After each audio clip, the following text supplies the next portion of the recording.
done this bit before, and it's still funny every It's funny every time. It's like fart jokes. They are always funny. All right, welcome everybody to the first episode of the Coconut Curry, formerly known as the Wash Athlete Podcast. We've been talking about it for a while, but the name has finally changed. Yes. The Coconut Purry. Purry? Purry. Whoa, we're already got one messed up right there. Fire start. The Coconut Curry Podcast is off to a start, and so is the NFL football season, which we are very excited to talk about today. A lot of interesting games, and that's pretty much it. A lot of interesting storylines going on here. Yeah, a lot going on. Yeah. So week 1 just started on Thursday. Yes. Lions, Chiefs. There's a lot that went into that game, though, because Chris Jones was not playing. Travis Kelce was out, even though Chris Jones then ended up being in the stadium, which was very weird. Watching him just sit up in a booth with his two like mob boss lawyers next to him. That was I don't think I've ever interesting. seen anyone on a holdout attend the game. Yeah. Like the way he did too. It was very casual. It wasn't like he was on the side holding out and was just like, yeah, I'm with the team because like contract disputes. He was legit like chilling up in the box. I think he was there because they were doing the banner reveal. It's like, yeah, I wanted to, like I helped raise this banner, like I deserve to be here, but it's like, dude, no one's telling you not to come. Yeah. Like you're holding out. Yeah.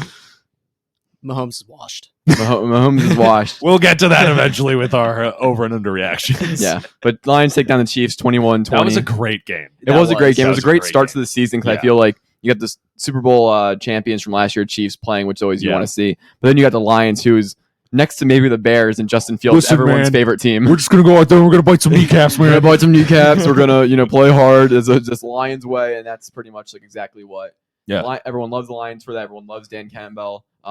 And so pretty much, I thought the matchup was really good for Thursday night start of the season. Kadarius Toney. The game was pretty mid. It was not gonna the lie. game itself. Like the result was like exactly what you wanted. You wanted like a scrappy game that like the Lions ended up coming out on top by one. Like that's the result you wanted. The game itself was hard to watch. Yeah. Like, It was pretty bad. the Chiefs receivers, I didn't think that anybody looked at the Giants 2021/2022 receiving cores and were like, yeah, we need that. Yeah. We need all of those guys that can't catch. We're going to put them on The our Chiefs team. saw the Giants model and was like, yes. Yeah. They made the works. playoffs last year. We're going to do it. It's Yeah. like, guys, you made the Super Bowl. Stop taking our bad players. What are you doing? Mhm. Because it was like, oh, Kadarius Toney, he's going to be the next Tyreek Hill. The Giants just didn't know how to use him. Oh, Richie James had like the highest completion percentage rate or whatever Catch weird percentage. analytical statistic Something that people are dumb. trying to argue Yeah. means that he's good. Meanwhile, Richie James, I think, played like 2 snaps, dropped a pass. Kadarius Toney, I'm trying to figure out if they knee just how, thought- my friend. I'm just trying to figure out they thought Sky Moore was farther along than he really was. Because he's got like he clearly has the potential to be good. It's just like he is so raw. Still. Yeah. Like still. Mhm. And they're not giving him the Awesome. keys. Like they're running him on like jet sweeps and end arounds and Yeah. So it's flat like routes. They're not actually like sending him deep. Yeah. I don't think I saw Mahomes throw a deep pass to him besides They- that play that he dropped at the end. Yep. There you Mhm. Which was it would have been a hard catch for him to catch, but you're an NFL receiver. it Make a hit your catch. hands, and there's a lot of those where it just like, yeah, maybe it would have been a hard catch because even the one that Kadarius Toney dropped at the end of the game when he was wide open, like Yeah. he had to turn around for it. But it's like at some point, like Dude. we're not asking you to catch the ball and run another 20 yards. We're asking We're you just to catch the ball and and fall right Yeah. down right there. Yep. Yeah. Because the way like the schematics that they like drew up for the like the routes they had the receivers running, Andy Reid and Patrick Mahomes are like they are an incredible offensive duo. Yeah. Like it's insane. And yet somehow they just found a way to lose that game, and it was so fun to watch. I like Patrick Mahomes like walking out with his like he has that like Patrick Mahomes walk. It's the trot. It's the Patrick Mahomes trot, and he just keeps going out like that. I'm like, man's just gonna be let down by his receivers like again and again. It's- yeah. This He goes back out and he's like, all right, and Yeah. then he's waddling all around, like going all around, like shifting his hips, like getting Yeah. around the ball, tosses the ball. It kind of reminds me of the Tampa Bay Super Bowl a little bit, where he's just like chucking all these like decent passes, getting away from it, like no one's getting separation. People are dropping the ball. It's hitting the guy in the face mask. Yeah, and exactly. Was it Jerick McKinnon that did that? That like hit him in Yeah, the in face. Super Bowl, yeah. That was when like that was Patrick bad. Mahomes went like sideways and like did all Oh, these yeah, things and it yeah, hit yeah. McKinnon in the face, and you're just like, what's going The on? greatest here? incompletion of all time. Yeah, Yeah. to this day. So that felt like the Chiefs to me. I think we'll talk about it a little bit later, but just like this game, if you're actually like an analyst, this game meant nothing. I don't think the Lions really were that impressive. No, they really. for- the defense looks good. Their because- offense, We got to remember they got 7 off of the pick drop. six. Yeah, The pick 6. That was not really Mahomes' Yep. fault. Yep. But they got 7 off that, so they only scored 14 points Mhm. on the Chiefs defense, which who's is like still fine. young, Yeah, and it's not like the Chiefs really like did much that was good. So, Yeah. but they'll get Trav back, and I have to believe since Chris Jones was at the game, I think he wants to play. Yeah, I expect that he will be playing for the Chiefs at some point this season. Mhm. If not, the Chiefs have no shot to win the title. Chris Jones is that good, so I expect that to be resolved. But it'll be interesting to see the Lions heading into that game. Side note from this podcast. The boys are watching. We're recording this at Sunday at 9:17 p.m. and they're watching the Giants game. And I'm assuming something not good just happened. Just give it a sec. We're gonna move on because there's a flag down right now. Oh, okay. Never mind. No, They just threw another pick. Great. Currently, it's 19-0. Giants just threw another pick. I am not having a fun night. Moving on to Browns Bengals. This is one of the games that it just like That was everyone an ugly game. Everyone was on the Browns on the betting spread. Yeah. Like people like the Browns in this game because of the Browns Bengals. Like the Browns have always Mhm. seemed to have the Bengals number. Mhm. But my God, 24-3. That was one of the worst games I've ever watched. It was 0-0 for like a quarter. Mhm. Like, this is the NFL. What are we doing? And they've got Jamar Chase, Joe Mixon, T. Higgins, Joe Burrow, and they were a pretty good team last year and the year before. Obviously, they went to the Super Bowl, and they just had no answer for the Browns. Yeah. Like, the Browns, they're not that good. Like, yeah, they have Nick Chubb. They have a good offensive line. They have Amari Cooper and Like the Browns are a Deshaun good, Watson. the Browns are a good team. Like I could argue that they're like a sleeper team that could possibly sneak into the playoffs if they Mhm. have a good season. But if you had told me before the game started, the Browns handled the Bengals, I would have been like, wow, Deshaun Watson came back. Like he's back to his old self. Yeah. Deshaun, extremely mid game, like 150 something yards, I think, like an And interception. he and a touchdown. genuinely threw the worst pick I've ever seen in my life. He was rolling to his left, was trying to do the Aaron Rodgers sidearm throw, throws it 10 yards down the field directly to a defender with no one within 10 feet of it. Eli Apple would have dropped it though. Eli Apple would have obviously dropped Yeah. that, but that went like you couldn't have an easier catch like that in practice. Like that dude stood still, caught a pass. Like it was horrible. I think this game told me that Deshaun Watson is not going to ever get back to his old self. No, Because I think I, like- that old self I think is gone. Because it's not like the Bengals defense is like super terrifying that like I would have been like, well, that's the reason he played bad today. Like Yeah. he Like they're last year I good, but last year I they're- chalked it up a little bit to like, he hasn't played in a minute. Yeah, But he yeah, had the yeah. whole off season. They had training camp and all Mhm. that kind of stuff. And when you come out today and your team dominates the Bengals on the scoreboard, but you didn't do anything super impressive yourself, Mhm. I'm kind of like, I think the Browns are going to have to try to think of a way to like get away from Yeah. Deshaun Watson or cut the contract. Well, that's a soon. $200 million guaranteed Yeah. contract. Yeah, I so know. I don't know if you're really getting away from that. You're not getting away. You're just going to keep hoping. Yeah.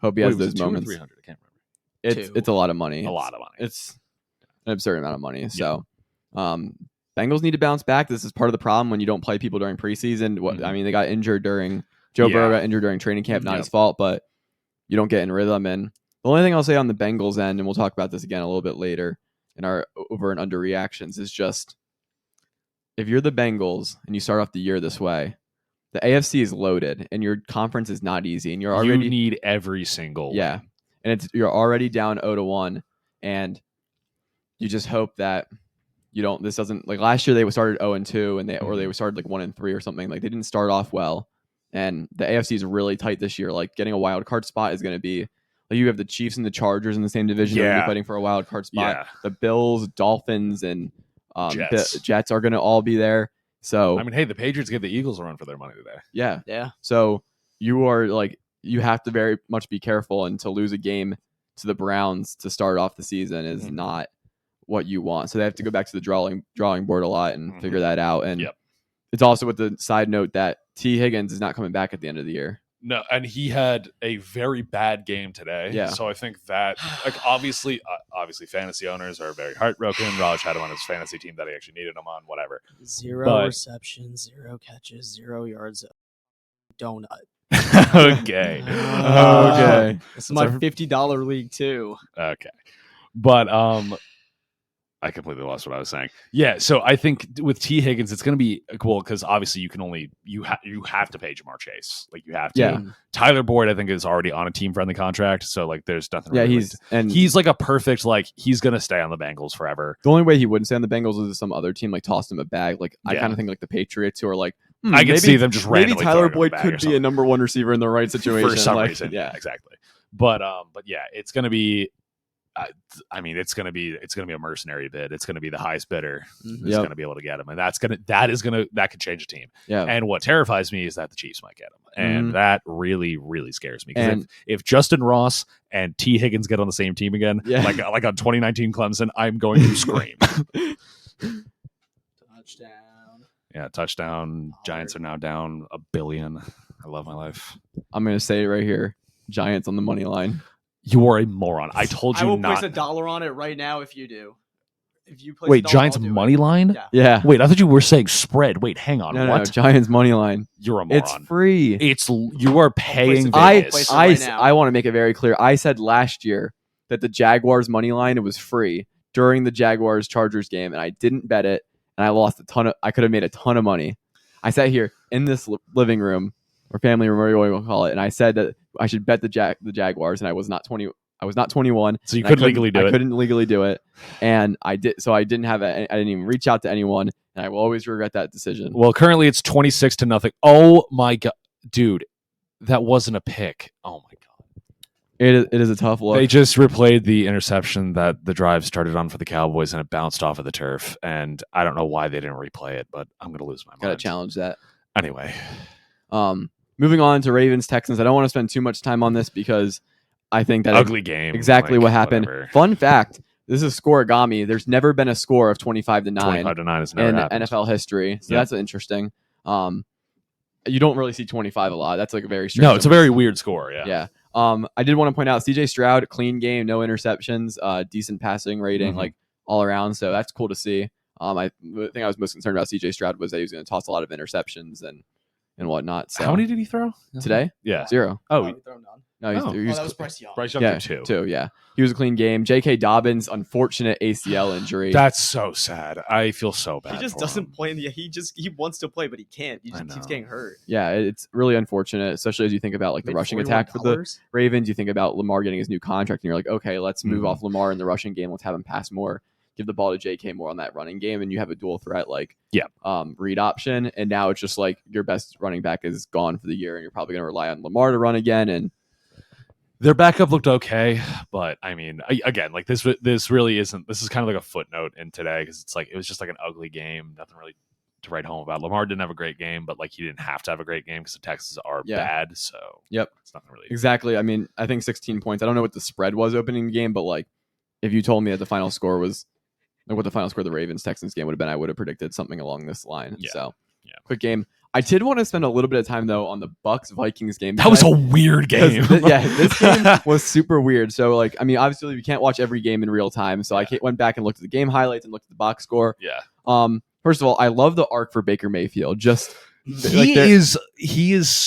He has like the Western gunslinger vibe Yes. of like he shows up in a town, he makes it like his own, and then eventually he gets ran out of that town, goes to a new town, makes it his own. He gets ran out there, and now he's in Tampa. He's doing his gunslinging again, and he's dropping his head to get first downs in the fourth quarter. And I love that he doesn't have anyone behind him that is at all threatening. Like it's Baker's job for the year.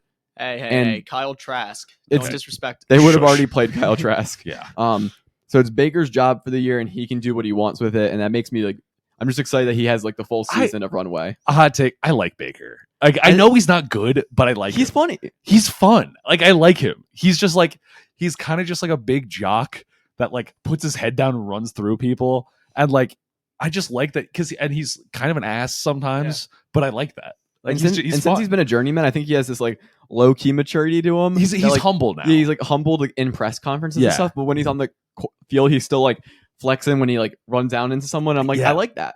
Yeah, he got ragdolled by a dude on the Vikings, but he still got the first down. Got up, immediately started chirping him. Yep. Like without hesitation, nearly started a fight. I love it. Like I might watch more Bucks games this year because I want to see. Like, Genuinely, because I like watching Baker Yeah, Mayfield. exactly. They might they might lose by 40. I don't care. I like watching Yeah. him. I'm sorry, Jacob's team putting up 29 points today is crazy. Ooh, that's rough.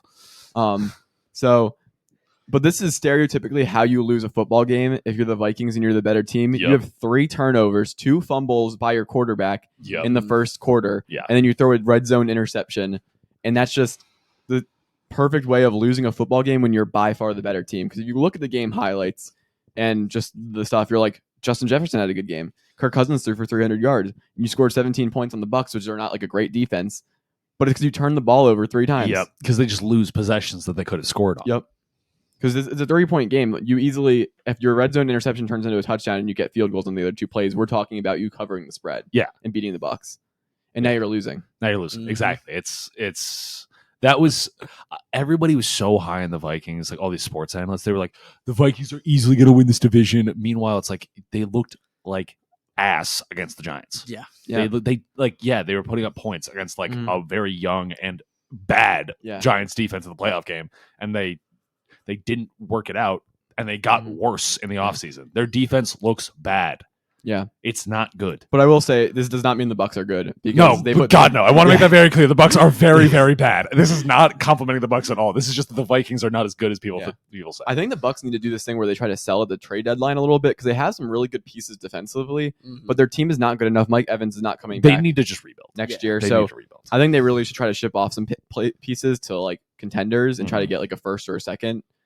For a team like the Eagles, if you're trying to trade one of your linebackers away, the Eagles could Mhm. really use that, like get a first or a second. Oh wow! Um, So you just want the Eagles to just get everybody? I do, Yeah. yes. Yeah. We need to sell our soul for But- a ring.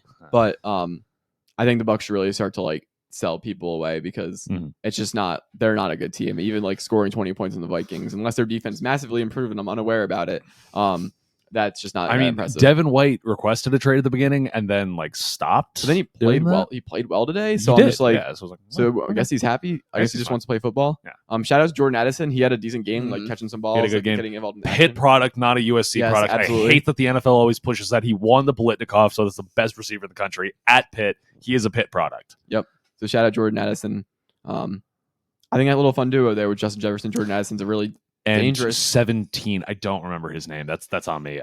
He also had a good game. I know who you're talking about too. You know I exactly just- because it's 17, 18, and then 3. But 17 is KJ Osborne. KJ Os, yes, Yeah. KJ Good pull. Osborne. He always slips my mind, but he's a much like bigger receiver than Justin Jefferson and Jordan Addison, and I think they have like a really good like 1, 2, 3 there. Yeah, Where Justin Jefferson is the clear like X number 1 wide receiver, but then you have a good jump ball receiver in KJ. it's just a shame the quarterback is Look. aggressively mid. Yes, I was waiting for you to just say that he's bad. No, you're right. He is aggressively mid, and you know.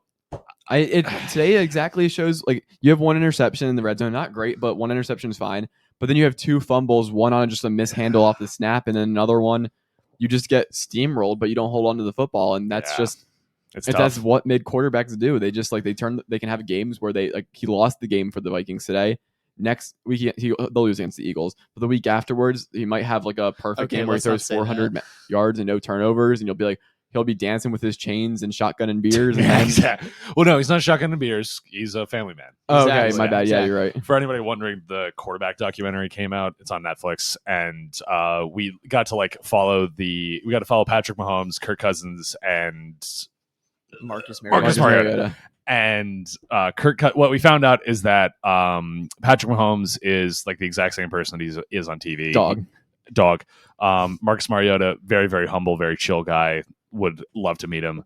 Kirk Cousins is your friend's white dad. Yeah. That's Yep. it. Like you've met Kirk Cousins. Yep.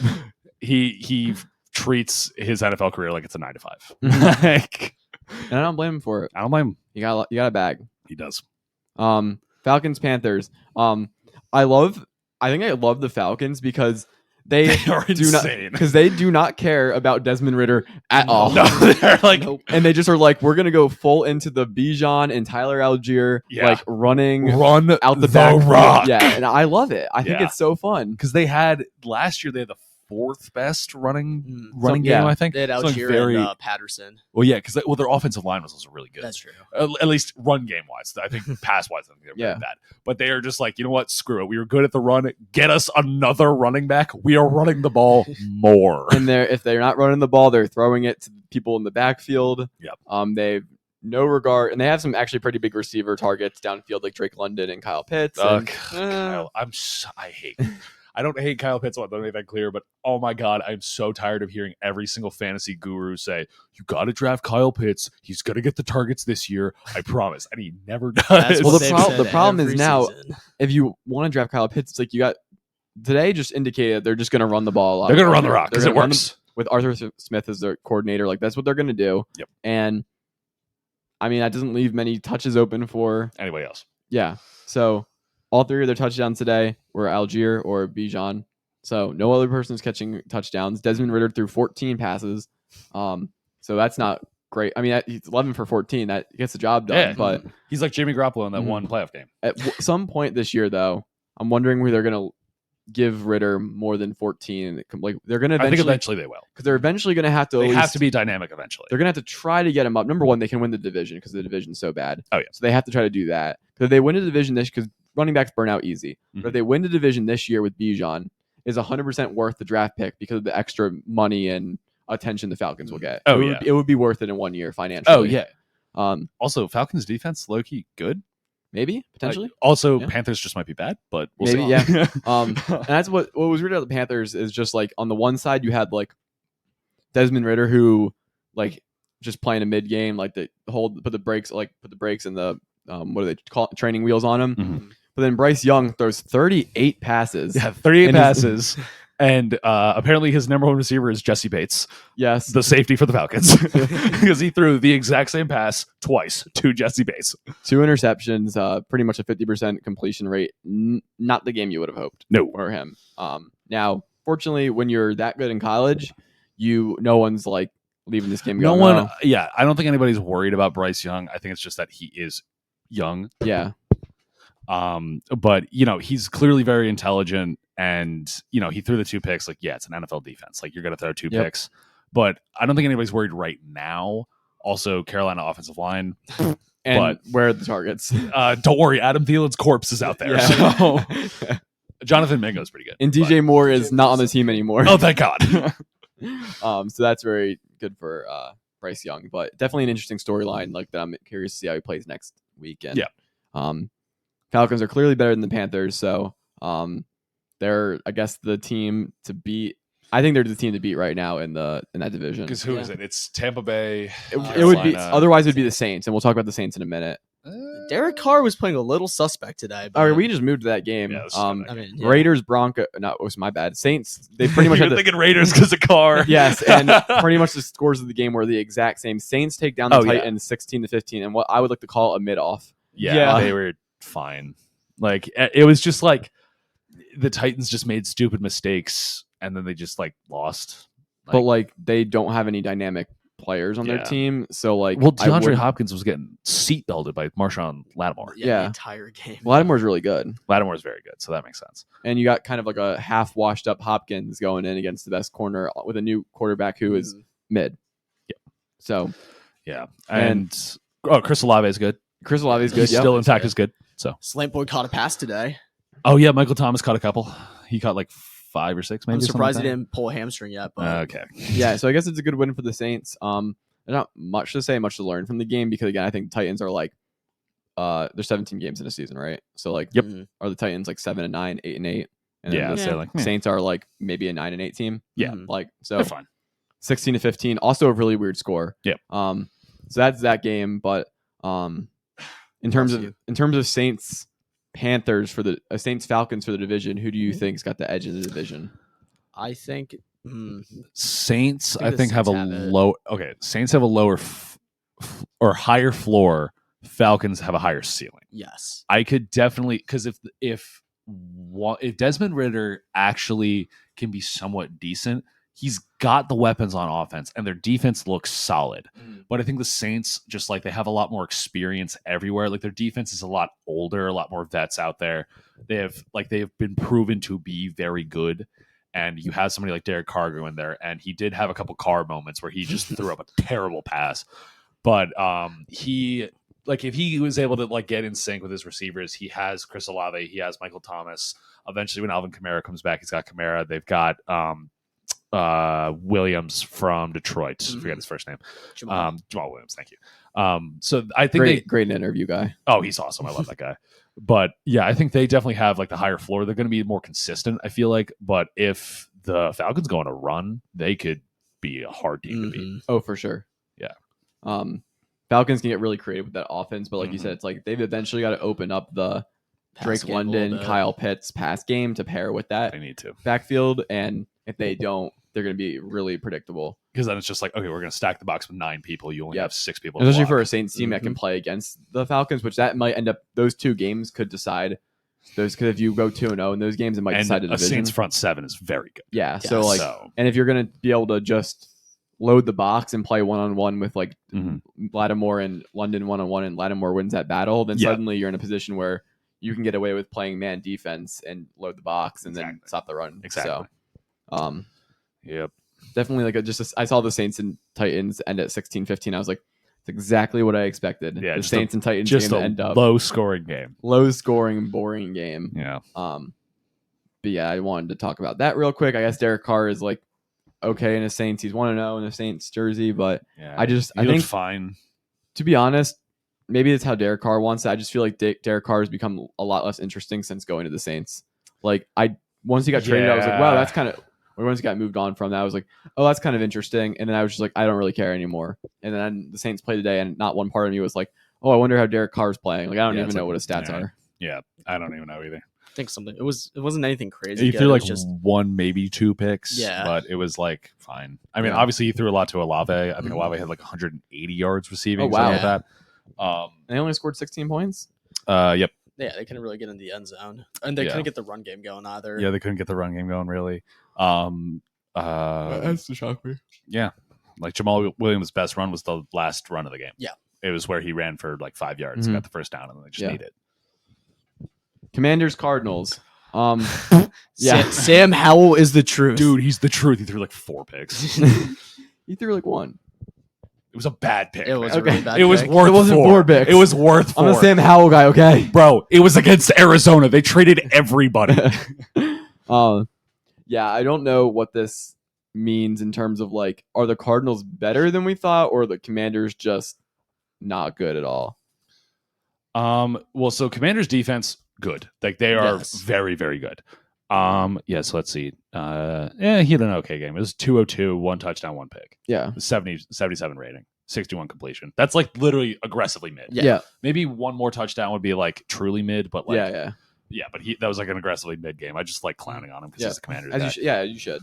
But I think Commanders defense looks really good. Emmanuel Forbes, their rookie corner, was playing very well. I think I think as a rookie corner, just to kind of go into like a veteran defense, is like pretty easy. But like he was clearly playing very well. The Commanders front 4 is disgusting. Every single person on there, I think, is at least 270 pounds and athletic, which is terrifying. And they were just mauling the Cardinals all game. But the fact that the Cardinals even put up 16 surprised me. Well, that's what I'm saying. So I'm saying, like, are the Commanders like not that good, or the Cardinals? Because I'm gonna be honest, I think people have been dogging on the Cardinals like a little bit too much. I'm not saying they're not going to be a bad team. with Joshua Dobbs at quarterback. I mean, I think that I just think like. I mean, I'm going to defend Josh Gannon a little bit here, which is hard for me to do as an Eagles fan and how last year. I mean, I think with the Cardinals defense, with the weapons that they had, which that they didn't trade away yet. Sorry, there was a sack. Of course, the Giants got sacked. Whatever. But I think with the tools that they still have in that defense, I think they did a solid job. I mean, you're holding an NFL team to 20 points. Like that's. Like with how like high scoring some of these games have been over the past like 5 years, like that's a pretty solid game for a defense. Like, well, that's what I'm saying. Like, I think Josh Gannon's got a lot of stuff because especially he had I want guys who have like fire in their belly. Oh God, he can't motivate me to eat a ham sandwich. Yeah. Like holy crap, it's insane. So I'm curious to see how this plays out this year because obviously the Cardinals have Kyler Murray who's hurt, but if they're the worst team in the league, they can draft Caleb Williams, and if they're the second worst team in the league, they can draft Drake May. And maybe if they're the third worst team in the league, they can draft Shedeur Sanders. So that's a bold move. Actually, no, Shedeur Sanders, he's the truth. Him and Travis. Also, if you're not drafting Marvin Harrison Jr. over him, I agree. You are insane. I agree. Okay, good. But they have options at quarterback. So now I'm just curious like how they'll finish out for the year. Because not a lot of teams today made arguments for being like one of the worst teams in the league. What? Let's see. What? Shanked. Okay. Update for everyone. So the Giants kicker, he shanked it very far left. We literally just extended him like 2 days ago. So what we're talking about is Giants are down 26-0, kind of heading into halftime. Everything's going wrong. They kick the field goal to get 3 points and just shank it left. So currently, I love being a Giants fan. So yeah, I think it's enough Commanders Cardinals talk. Please. I'm so done. Yeah. Move on. Oh, Jags Colts. I like this game. This was fun to watch. It is a fun game to watch, and I kind of don't know what my takeaway is The because score does not reflect this game. No. yeah, The Jags won by 10, but this game might as well have been a 1 point game yeah, because Anthony Richardson looked good. mm-hmm. Like actively good against a pretty solid Jags defense. What was the Eagles coordinator that's coaching them now? Doug Steichen. Oh, are you talking Jags? about the Colts? Colts. Shane Steichen, Steichen. yeah. Shane Steichen. Yes, I forgot that they're both ex-Eagles. Yeah. I just realized that. You know, the boys are around the place. Yeah, the boys are buzzing. But yeah, Shane Steichen. Because wasn't he the one that like essentially made Jalen Hurts into not like made Jalen Hurts, but like he was there the entire time. Yeah. he was able to like unlock Jalen Hurts' potential and really like build him up. I mean, looking at Anthony Richardson, he looks like a modern Cam Newton. I know it's going to be a hot take. I know everybody's going to be rolling their eyes and saying, "Oh my God, it's been one game." I understand. Here we go again. We are in the sports industry business. We need to overreact to get clicks, okay?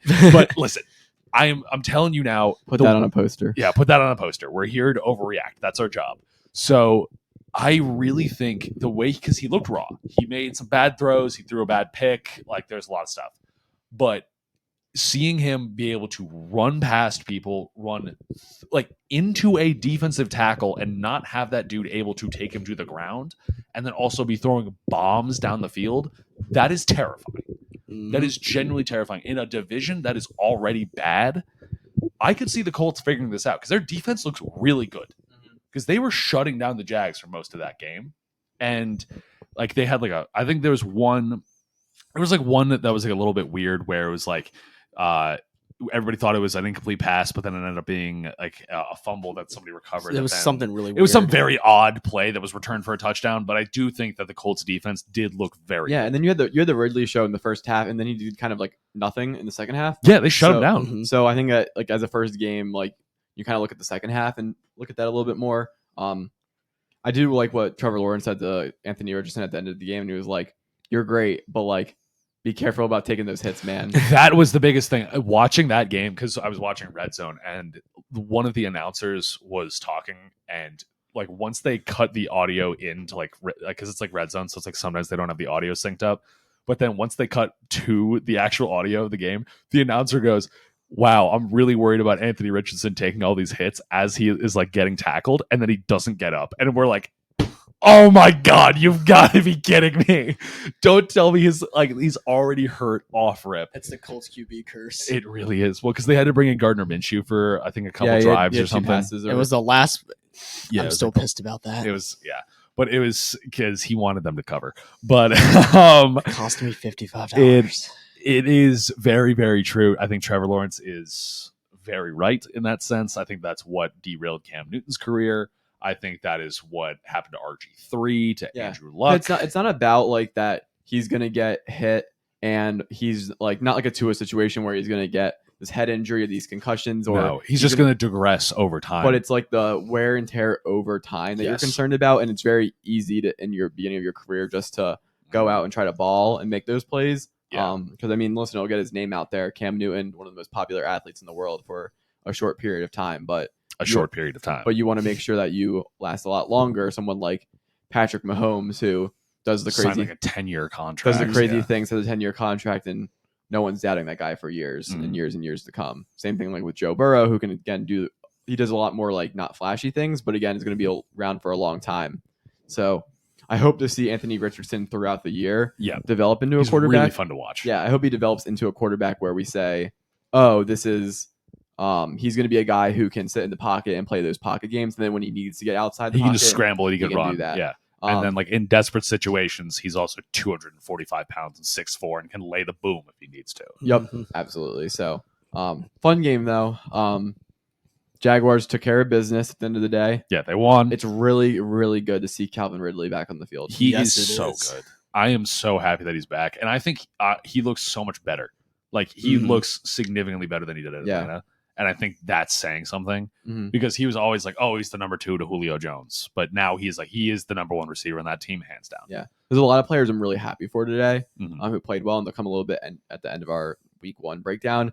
but one of those players is Calvin Ridley, where like, yeah, I get the suspension was his fault, but he's a really, really good receiver. And now he's on a good team with a good quarterback. And I'm excited to see them play throughout the year. Because even, I mean, fantasy's not everything, but he was not a top receiver on like fantasy or anything like that. And I mean, he's that guy. He had a lot of points today. He's a dog. Yeah. And he's got a good team. And that division is aggressively mid. We keep using the word aggressively mid, but it is aggressively mid. It's the NFC South and AFC South are both they're mid. And the Jaguars can win that division with ease and rack up a lot of wins. So we'll see how it goes.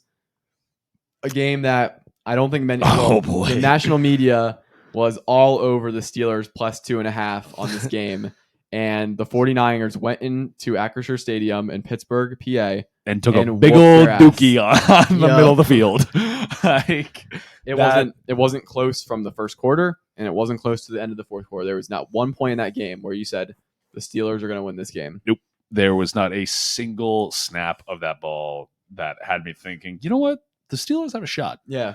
The second that the 49ers started playing, it was, they're going to win. They're just a lot better. This team is a lot better. Yeah, because you're right. Because the national media, like, of course, living in Pittsburgh, I have a lot of family from Pittsburgh. I love the Steelers. I am a Giants fan through and through. I love the Steelers because they're a very passionate fan base. But sometimes they can lean into a little bit of the delusional fan base. And oh my God, if I hear another Steelers person say, you know what? They're just dogs, man. You don't get it. You can't have Mike Tomlin be an underdog at home. This is the first time they're going to be opening at home in like 10 years. You don't get it, man. The 49ers, they're rusty. They're going to come in. And I'm just sitting here thinking, so the 49ers have one of the best defenses in the league.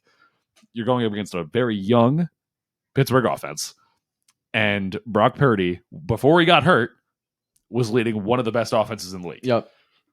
How are the Steelers going to win this game? And I was thinking, I was like, how are they going to win this game? How are they going to win this game? And then, but everybody's saying they're going to win. So I'm like, okay, I guess it's going to be a dogfight. And then Christian McCaffrey ran for like 70 yards. And I was like, okay, that's not going to happen today. It was just, you try to stay away from what the national media is always saying, because sometimes it's just a lot of like talking. But there was a very large consensus around sports people who know football. The Steelers to -2.5. It's plus free. 2.5, yeah. Or plus 2.5. Yeah. There's a very big people were like, they're either going to win the game or they're going to keep it extremely close.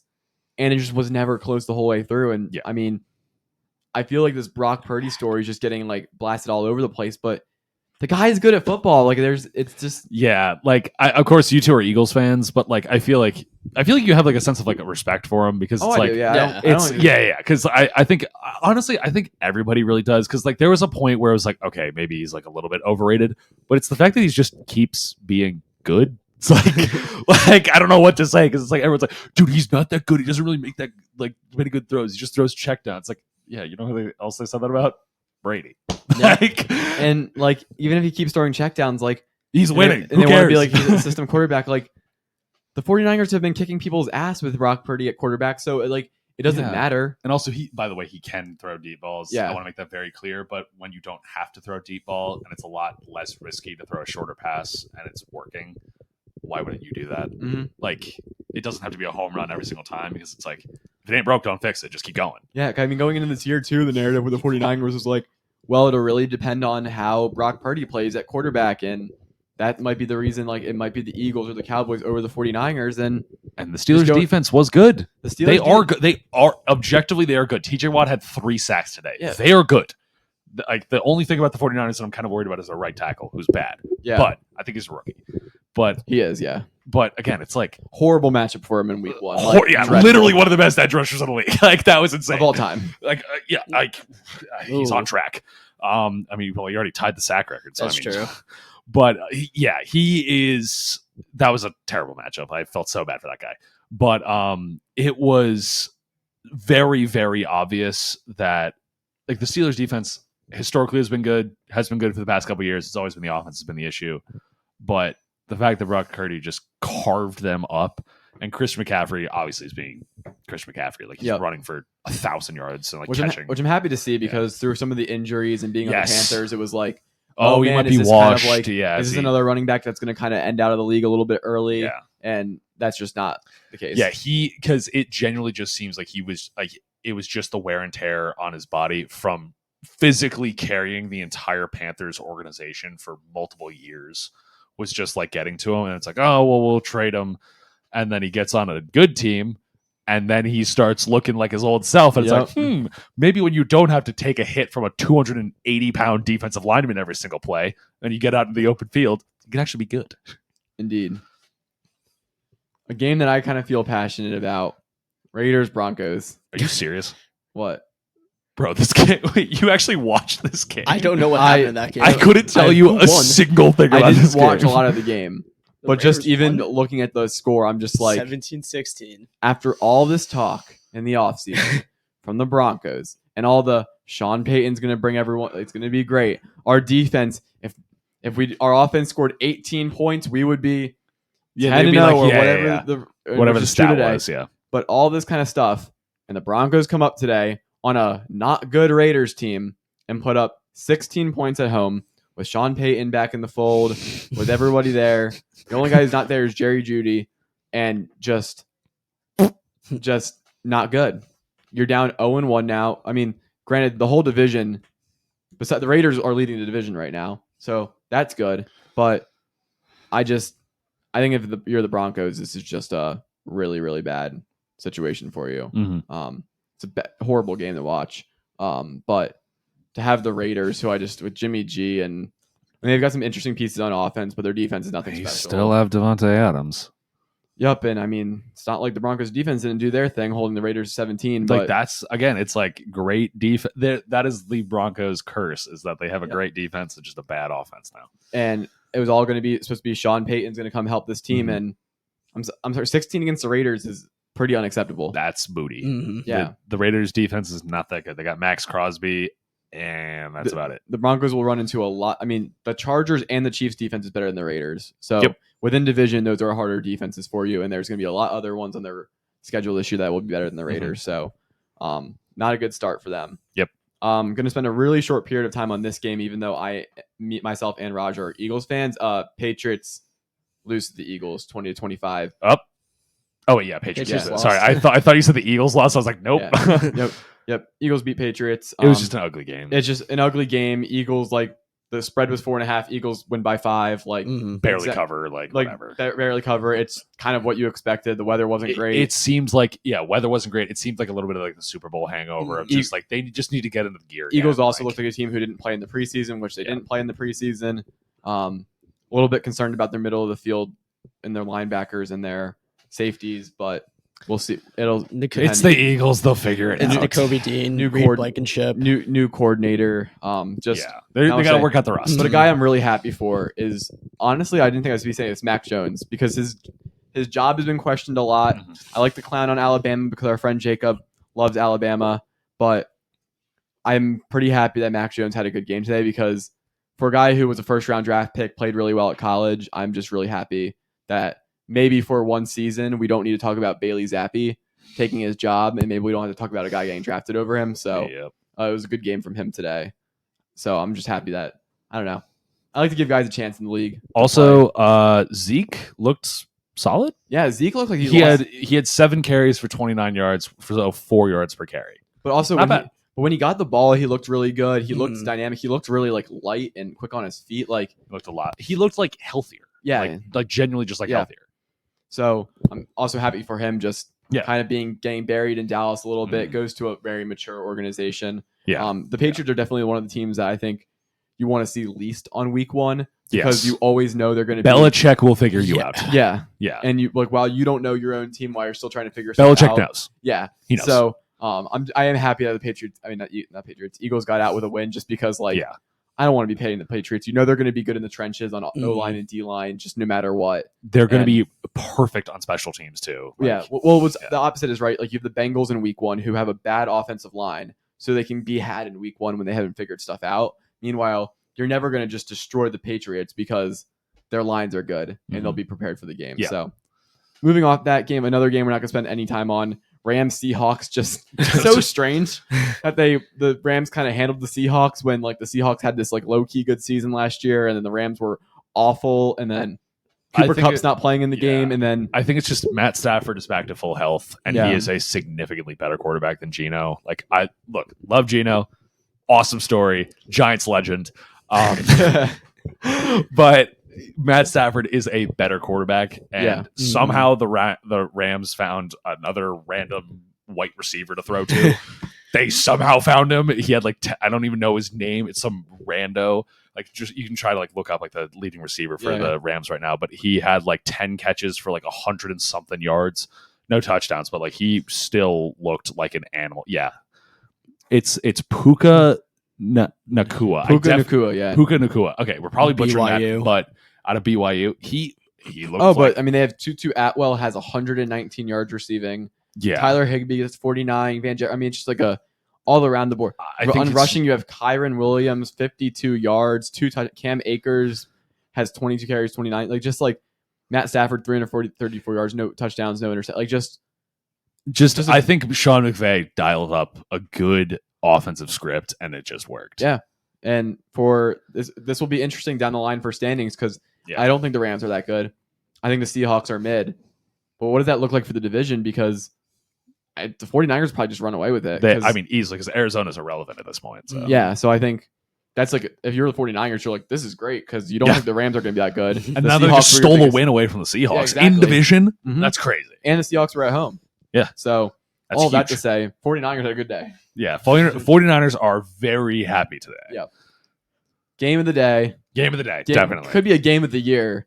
For the Dolphins-Chargers. I feel like it wasn't Dolphins-Chargers last year also a really good game? I think so. Yeah. Wait, no, did Dolphins-Chargers play last year? They wouldn't have played last year. No, it was the Dolphins-Bills. Something like that. Anyway, Dolphins take down the Chargers 36-34 and just an offense explosion game. Again, another guy I'm happy for, Tua, comes back. He's getting these concussions and he's having all these issues from last year and comes in and just has a great game. Yeah, 466 yards, 3 touchdowns, 1 pick. He was 28 for 45. Raheem Mostert. Actually, they really didn't have a run game. I mean, he had 3. It was 37 yards and a touchdown. But player of the day was one Mr. Tyreek Hill with 11 catches for 215 yards and 2 touchdowns. Tyreek Hill just always has this game during the year where he just it just goes off and he's crazy. Yeah, he was electric. That's that's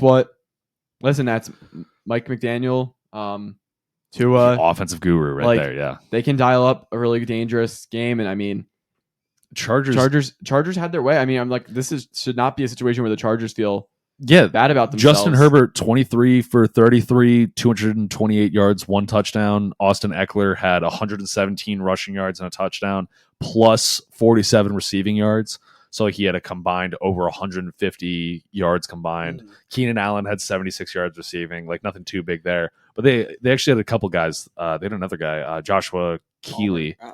Joshua Keeley. Yeah, it's a new guy. He had 91 rushing yards and a touchdown. I just think what happened is the Dolphins were just better today. I think genuinely, I just think the Dolphins have better weapons on offense. This game would have been different because Brett Maher missed 2 field goals.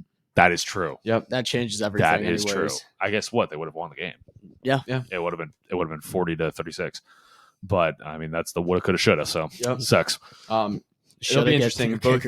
What's really interesting is for a team like the Chargers, it's just hard to lose these games because the Chiefs are in your division and you don't want to play with that wild card game. But also for the Dolphins to start off their season with a win against the Chargers on the road when you're going to have that division with the Bills and the Jets. It's a really good game from them. So, electric game. I'm looking forward to watching both of these teams down the line. And obviously both defenses kind of were not that great, but very fun to watch. But I think both their defenses eventually will figure it out.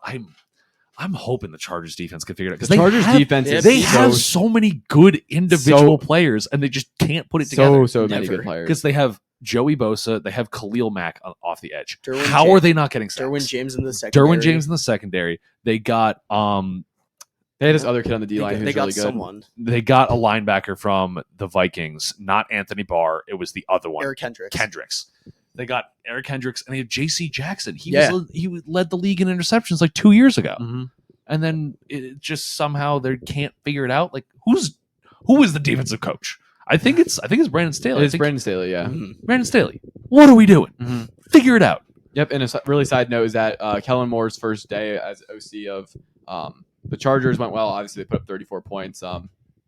That you just can't 36 to 34. Like you hope the kicker makes some kicks, but otherwise you can't I can't believe he brought from the Cowboys Brett Maher out of Who shanked 4 field goals in a playoff game or something.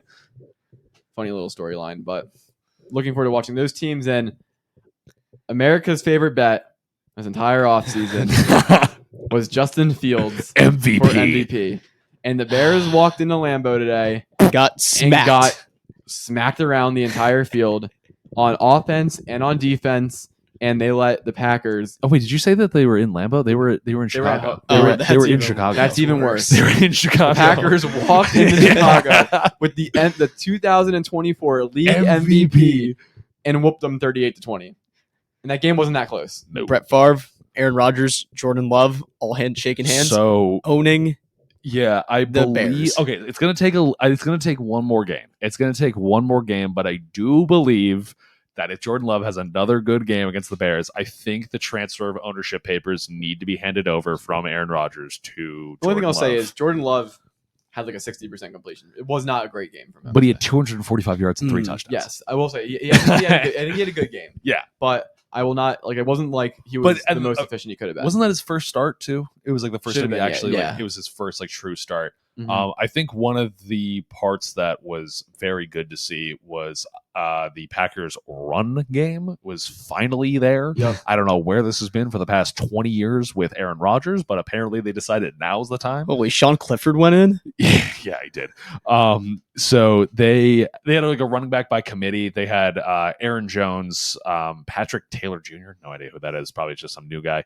AJ Dillon is just the quad father. He's an absolute monster between. I the just trenches. don't understand how his quads are that big. Like he Trend. obviously he gets like the dirty yards that nobody wants to get. It's like the 3rd and 2s where they just stack the defensive line and he just bulldozes them. But yeah, Aaron Jones, I think he had over 100 total yards because he had some good receptions and 2 touchdowns today. Jesus, I think he had a 50-yard reception today. Yeah, that went for a touchdown. Or Romeo Dobbs, second-year receiver, looked good. Luke Musgrave, he was the dude out of somewhere. He was a rookie. He looks very good. Claypool woke up feeling dangerous. 0 receptions, 0 yards. Oh boy, yeah, that's on the Bears side. I tried not Musgrave's to. from Oregon State. Oregon State, yeah, he was a very solid tight end. I remember that. And I mean, all this to say, Christian Watson didn't play today. No, Yeah. he's out, and Yeah. that is their best receiver. Mm-hmm. So good on the Packers. I mean, that puts you in a decent spot to say, hey, maybe we can challenge the Lions this year. Bears shouldn't. I wouldn't press the panic button if I'm the Bears. They're just young. But I just would say that for all the little hype you got in the offseason, that's and rough. Justin Fields didn't have a bad game. 24 of 37, 216 yards, touchdown, interception. Obviously, he rushed the ball like he usually does. He's got 59 rushing, so he had a total of like 270 total yards, something like that. But it's definitely a situation where They need to figure out their offense. you want to feel like Justin Fields is commanding the offense a little bit more, and you just. I mean, listen, the clock is. I'm not gonna say the clock is ticking on Justin Fields' time in Chicago, but like people will grow impatient. Mm-hmm. Yeah, especially with Chicago. Like This is a third-year quarterback now. This is not. Yeah, this isn't. Oh, we gotta treat him like he's a baby. It's like no, Yeah. he's This been there isn't- for a minute. This Like, isn't Anthony Rich. This is not Anthony No. Richardson. this is very different. He's a lot older now. He's been in the league for a little bit, so he has to have the year. And for all the MVP hype he was getting, you just want to see him live up to it a little bit. But Justin Fields, I believe in you. I don't. I don't think I do either, but Well, you know what? You might not believe, but we hope Yes. that he ends up being good. Yep. We do hope that we hope everybody ends up being amazing. We know we that that's don't not bet against gonna them. happen. We don't pray on their downfall. He might. We as an organization do not, but The Coconut Curry podcast. the Coconut Curry podcast does not prey on players' downfalls, nor do we wish anything bad upon them. But we do. Raj might. Raj as an individual might, but we do understand the fact that we are also realistic and people do just suck ass. But there's two of us, Peter and I combined, overrule Raj. And Yes. Justin Fields. It's we're the hoping 2/3 majority. Yeah. Moving to the future games, I guess the current game right now, Cowboys versus Could you pull up the Giants. score? Yeah. Just- I mean, the Giants are getting mauled 26-0. by the Cowboys. It's 26-0. It's so look. The biggest thing I'll say before I Yeah, take you're it good. to you, who's our resident Giants fan, is I don't really think you can draw any conclusions from a game of this type. Like, obviously, you can draw the conclusion that the Cowboys are better, but I think we knew that before getting into the game. But when you have a blowout like 26-0 in the first half, I can't draw any conclusions unless, of course, the Giants have a really good second half and can make some inroads. Somehow. I mean, again, they're not going to probably win the game, but from the Giants in the second half, you want to see them move the ball a little bit and them challenge the Cowboys defense and make some stops. And you just can't. There's only so much you can take from a game like this, especially like 2 special teams errors, pick six.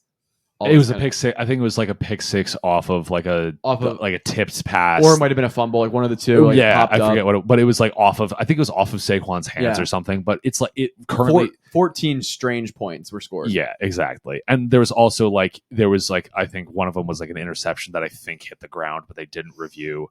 Yeah, I think they should have challenged. I obviously didn't. I watched it for like 5 seconds there, so I didn't actually get a good look. But I knew the Giants were going to lose this game. This is such a Giants loss. Having like finally having a good season, going in against the Cowboys. We're at home. It's going to be a blowout. They are going to blow it. It is it is such a Giants move. Yep. Because they cannot win in it. Like, because the issue is that like our division is it's a bloodbath. Like, it is an absolute bloodbath this year because the Cowboys, I hate to say it, they're always good. Like, they're never going to win. They're never going to go anywhere with it. But they're never going to get to the Super Bowl. No, they're just good. Yep. Like, they're just a good team. Like, you don't want to play the Cowboys because and of course now that they got Micah Parsons, who arguably could be the defensive player of the year this year if he actually. So glad he's not playing linebacker anymore. Oh my God, they switched him to full edge rusher now, and not even edge rusher now. They just have a defensive line, and he's just a monster. Yeah. The Giants are very young, very very young offense. Defense actually has looked okay so far in the game. They've given up some PI, which they have 2 rookie corners. They have TT. That was a good one. They've given up a lot of pass interference. Not a lot. I think I've seen 2. One by Deontay Banks and one by Trey Hawkins. Both rookie corners. They also have another young safety that they're working in. They have Bobby Okereke from, or I think it's Okereke actually, from the Colts.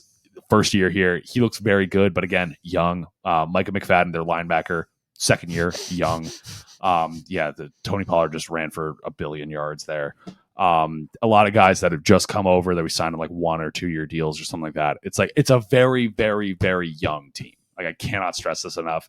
And I knew going into this game they were going to lose. Period. End of story. But I think that this is honestly good because they're going to get punched in the mouth. All right. You're going to lose. You need to understand that, like, you're not just going to be able to say, oh, well, we're all this, we're all that. You got to beat the best to be the best. Yeah. Mm-hmm. And the Cowboys are one of the best teams in the league. As much as I hate to say it, they are. They're not going to do anything with it again. They're not going anywhere, but they are one of the best teams in the league. And they'll win the regular season. They'll win the regular season. And to get punched in the mouth like this, it's like, damn, I hate this. Let's never do this again. And guess who we're going to play next week? Arizona. Perfect team to take your anger out on. So this is exactly what I hope they do.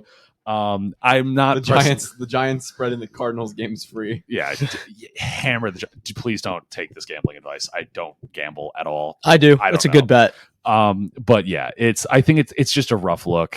It's a really rough look to lose at home like this. But I knew they were going to do it because it's such a Giants way to lose.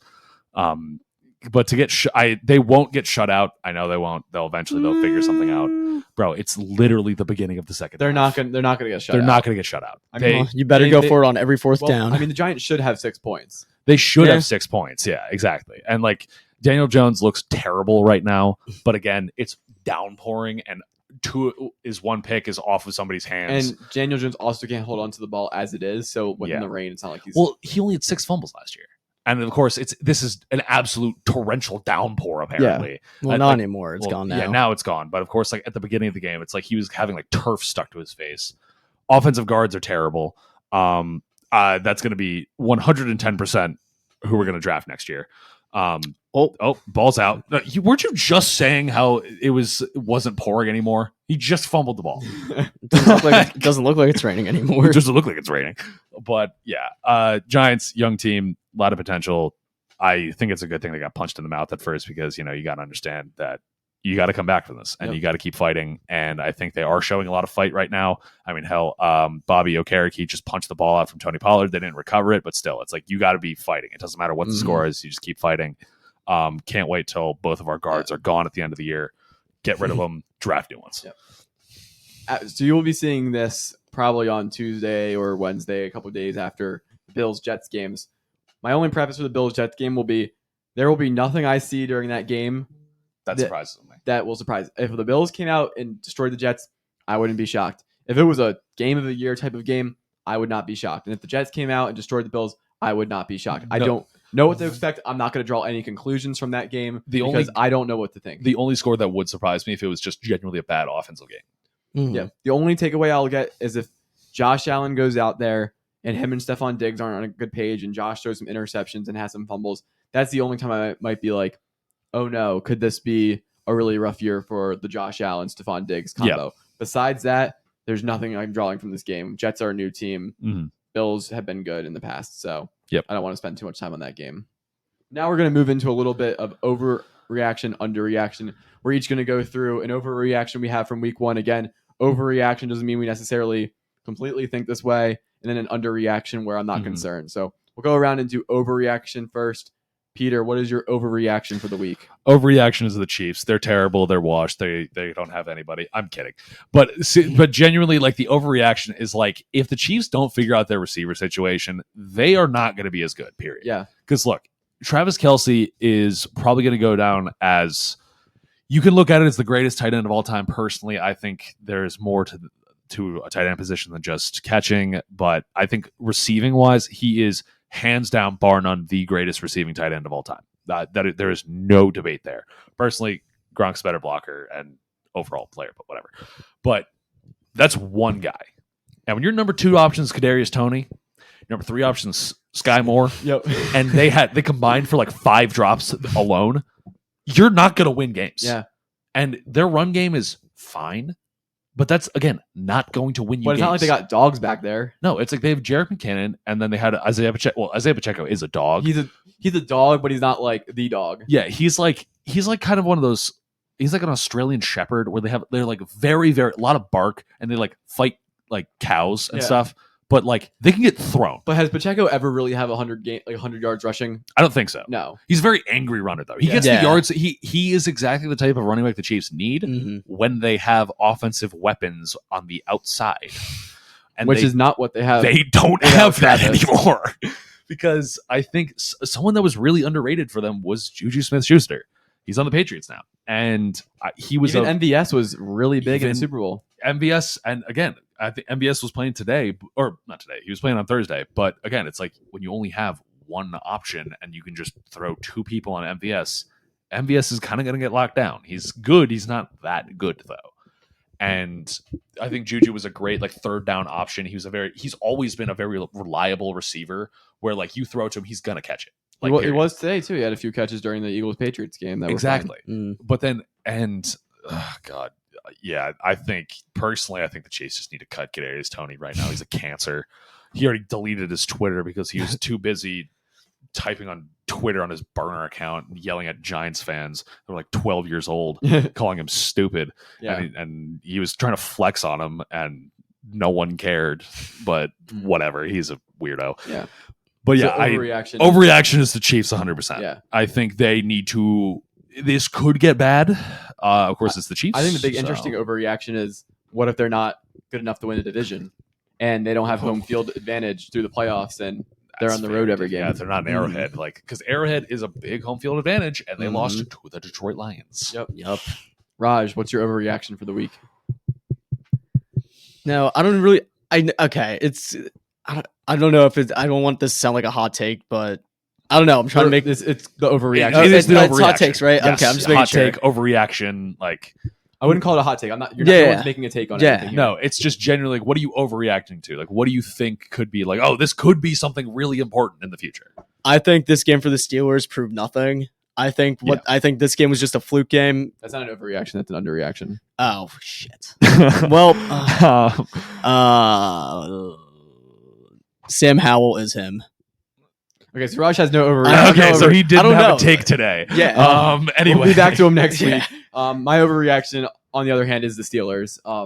I think when you are getting all this attention about potentially being a sleeper team, Mike Tomlin doesn't You always winning record. Never had a losing season. All this kind of stuff. Kenny Pickett. Oh, he's going to be in his second year, and you come out and you drop a goose egg at home, and you've got the Bengals in your division because now the Steelers are down 0-1 in the division. They've lost the game. You've got the Bengals who. It's going to sound a little complicated. The Ravens won. They're going to be good. They're going to be in the fight. Yep. Now the Bengals are 0-1, and the best case for the Steelers was that the Bengals were going to be really good, like 17-0, and then you would get the wild card spot in there. Yep. But now you're going to have to play a Bengals team who's going to be more in the mix for the wild card spot, maybe not the division lead, and I think that's really scary for the Steelers. Their quarterback didn't look great today. That concerns me, and you're going to have a lot of tough interdivision games. Like it's likely you could go 0-2 against the Bengals. You're going to play some tough Raven games. I think you really wanted to have a strong start to the season with Kenny Pickett, and now you've got to go into some other games. I don't know how hard their schedule is. Maybe it'll work out for them, but my overreaction is the Steelers had their first losing season with Mike Tomlin, and they were kind of scratching their head about what to do with the whole offense, especially second year, Matt Canada, Kenny Pickett. That'll be my overreaction. And then I guess that's Rodgers' underreaction. Do you want to say why you're underreacting to the Steelers' big loss? Your first game, they did play in the preseason. Kenny looked good, and, the analysts were like, oh, Steelers. Perfect passer rating in the preseason. Exactly. They won the preseason. Yeah. Congrats. The Ravens do that every season. But, not this year. Yeah. Finally snapped the streak. Sam Howell's him. But what I think is it's like, with the Steelers, you're put up against the best defense in the NFL, and they probably have a top 3 offense too. From what it looks like so far, they might. Yeah, if that is your first game of the season, obviously. Sorry, I forgot. We completely forgot we glossed over the fact that Brandon Ayuk might have finally broken out after his 10th year of saying that he's going to break out. He actually might this year. Sorry, continue. I know, but still, I think this game, it's like the punch in the mouth kind of analogy. The Steelers needed to be humbled a little bit. They'll figure out what's going wrong with them. And who are they playing next week? Does anyone know? Who types the fastest? I like how I said all check. All of me. Yeah, all of us for it. Browns. They're screwed. But here's what I'll say, and that's part of my overreaction. If the Steelers lose to the Browns and the Browns are 2-0, and you're gonna have to play with the Bengals and Ravens, I think you are. Fortunately, the Ravens and Bengals play each other, but that's my overreaction. I just think it's a really tough loss. Yep. So then we go to underreactions now. Yep. All right. Underreaction, Bengals. Yeah. Joe Burrow basically didn't play for the past 2 weeks because he had it was a hamstring thing. Yeah. It was a hamstring thing. He just got paid $270 million guaranteed. The weather was awful out there. And what is their big thing that they like to do? Pass the ball. And what can't you do when it's pouring? Pass the ball. Well, can Nick Chubb do it when it's pouring? Run the ball. Yeah, that's just one of those divisional games that's like, look, it's the AFC North. They are the street rat division. It doesn't matter what record they are, they will fight each other to the death, and no matter how good or how bad some team is, it's gonna be a close game. It's very, very rare for one of those games to really get out of hand. And I think it was just very obvious that they just had a lot of the Bengals had a lot of rust. They needed to figure some stuff out. The Bengals were terrible to start last year too. They were, and they were terrible. Wait, and then they lost to the Steelers game 1. They lost to the Steelers game 1. Everybody likes to ignore that. The Steelers were bad, and then somehow it's there's that hilarious picture of Jamar Chase flipping off Minkah Fitzpatrick, and then Minkah Fitzpatrick blocks the extra point and wins the game basically. So yeah, it's one of those games. Yep. It's the AFC North. Don't read into it too much. They'll figure it out. It's the Bengals. Yep. They will figure it out. They have way too much in offense to not figure it out. Yeah, I think worst case scenario, you're looking at a wild card spot in the playoffs. Oh no. Yeah. You'll still make it. Yeah. My big underreaction, and maybe it's not a crazy, I'm underreacting, is I could be less concerned about the Vikings. I was not impressed by the Bears. I was not impressed by the Lions and the Packers. I'm not going to take too many conclusions away from that game. So I think the Vikings are absolutely fine. If you don't have 2 fumbles, you win the game. Yeah. They're probably going to go 0-2 because they're playing the Eagles next week. But after that, I think you can string some wins together. Division games, I think you'll win the division. Yeah. I'm just not concerned about the Vikings. I actually thought their offense looked really good today. Aside from those turnovers with Kirk. So. Yeah, and a lot of those, it's like those will get cleaned up pretty quick. Like that's literally just like, hey Kirk, can you make sure that your hand is actually just on this guy's nuts to make sure you get the ball? Yep. Like that's just like whatever. So could not be concerned about the Vikings. And for what it's worth, they held the Bucks to 20 points today, which is better than they were holding teams at the end of last year. So could not be concerned about the Vikings. No. So those are our over-under reactions. We'll see how they hold up throughout the year. Yep. A little segment of Raj's betting corner. Raj, did you have anything that you want to say? We will preface, we are all 21 years of age. We are betting in the state of Pennsylvania. Do not take any of our advice. If you have a problem, call 1-800-GAMBLER. These are just our opinions and something we do for fun. We do not bet with big money. We bet with small amounts of money to just have some fun and make games more interesting. Don't gamble with money you don't have. Exactly. But one of my parlays, so my cousin has this AI thing that he uses for sports betting. Oh, we're already starting with AI. Bro, like, what are we doing? And basically, what the computer said was... Paul, you could not have said a worse start. Yeah, to I that know. segment. So okay, first of all, this isn't you looking this up. This is your cousin who is talking to an AI to tell you what to bet. And I made the bet. And we just said how you should bet smart. Yeah. And I made the bet. And it was a smart bet up until, the Colts decided not to cover the spread towards the end of the game. That honestly, that could have easily happened. If Anthony Richardson doesn't go down there, I think he just barrels his way into the end zone. If Richardson didn't get hurt, this bet would have cashed, which was Colts +4, Bucks +4, Browns +1. What was this line on that? It was +575. Okay, yeah. This is a parlay. Yeah. So that was that. Honestly, this may be the smartest bets I ever make. And that's saying something. Yeah. Because you used an AI. Exactly. But, Djokovic, he was going to win anyways. Tennis. Tennis. Yeah. Wow. We just really full flipped the NFL script. pod and you just you just jumped into tennis real quick. Coconut Curry Pod loves tennis. We love tennis here. Well, actually, who just won the women's? Coco Gauff. Oh, yeah. She was electric. Yeah. Oh, my God. And then, let's see, my college football parlay, plus 2,890. Only one leg didn't hit. Yeah, that was the worst loss. Thank you, Wisconsin. That one was terrible because Raj loves his 10 to 15 leg parlays. Put down 50 cents. Put down 50 cents to win 5,000 or something like that. Yeah, something dumb. Of course, it's always one team that decides just, you know what, this week I don't want to play. And Wisconsin, you are that team. You are Raj's. I love when it's a big when all everything hits and it's just all the people that are underdogs and then the big favorite loses and you're you're kidding me. Because it's happened when I was betting the Women's World Cup during the World Cup, and I bet Canada to win their game, and they lost to some scrubs in the first round, the first game, and I was like, out of all teams to lose, it was Canada. They're the ones who screwed me over. So who's playing Thursday night football this week? Thursday night. It's the Eagles Vikings. Eagles Vikings. Yeah. Okay, I think a solid lay would be Eagles are going to win the game, so I'd bet Eagles money line. Not advice. I'm just saying what I would personally bet. Please don't follow my betting advice. I'm not that good at this. But I would go Eagles money line. I would go the over. Wait, what? Oh, okay. Yeah, so these are the week 2 games. So you got Vikings, Eagles. Do not bet. Avoid any AFC North matchups. They can go either way. Any rivalry games, just don't bet on. It's always so weird. Except for anything against the Giants in division, bet against them. Yes. I actually, I don't know what the line is. I would like to see it, but I think an interesting line to fade is the 49ers and Rams. 49ers are going to the Rams after a big win.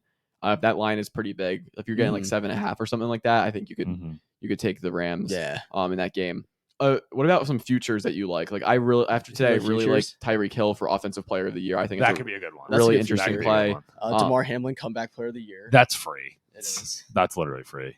The odds are -800 for him right now. Yeah. Oh yeah. Oh wait, we got 2. Wait, what's up?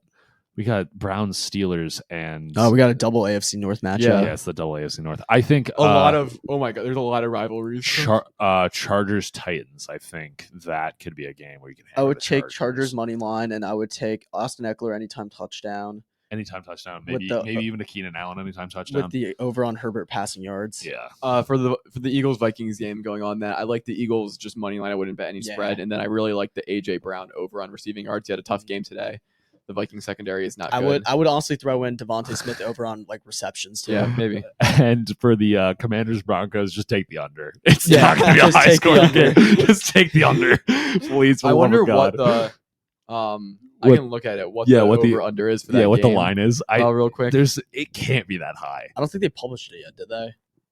No, Oh, they would have. would. Yeah. Yeah, already. Those books open as soon as that over under might have been available before the week came up. Oh yeah, 100%. The game's already decided. I'll go look it up. You're Yeah. right. We may sleep, but gambling never does. Yeah, we love Vegas, right? Boy, do we love them. But yeah, Oh, I got it. please- It is. yeah. Commanders, Broncos. Those are both Am I good slow? defenses with bad offenses. Hammer the under. Commanders, Broncos. Of course, I'm going to say that now, and then they are going to just somehow I pop can't off. see it. Commanders, Broncos. I found it. The over under is 40. Oh my God, that's Wow. terrible! So, Holy, They're This giving spread's they're giving 3.5. Denver favored by 3.5. Which number one? I love the Commanders plus 3.5. wait, wait, You're getting what? a full field goal on the Oh my Commanders in a God, low scoring yeah, game. Commanders. Actually, would both teams score under 20?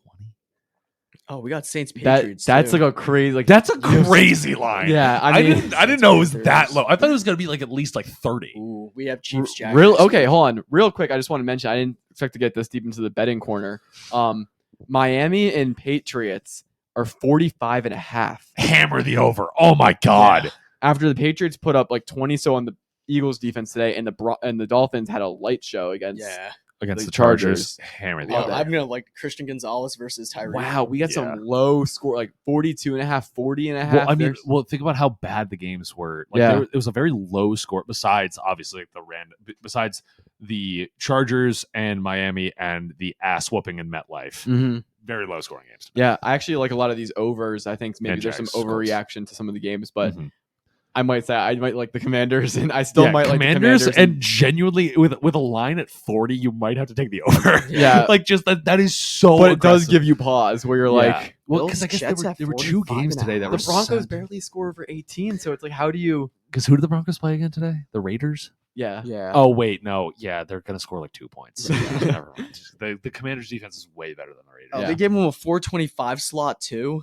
They gave him a gooder. Oh my God, they gave him an actual decent slot. Hear me Good out. Lord. Sam Howell's the truth, guys. No, he's not. Commanders winning the NFC Look, East. I think he's fine. I think he's just like aggressively fine.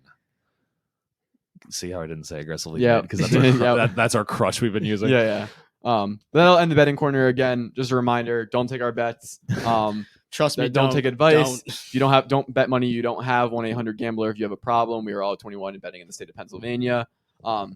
That'll be it for the episode. We thank you all for watching and welcome to our new podcast, Coconut Prairie Podcast. We'll be having a lot of new Did you things. say coconut curry again?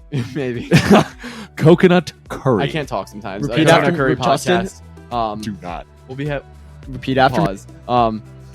We will have a lot of new things coming in due time as we get a little bit more comfortable with the podcast setup. More frequent uploads will be here, maybe twice a week. Definitely weekly from here on out as we got adjusted to our new semester at college. Please, if you're new around here, like, comment, subscribe. We really appreciate it. And otherwise, we'll see you during week 2, breakdown of the NFL. Nothing but pain as a Giants fan. Go Birds. I love my life.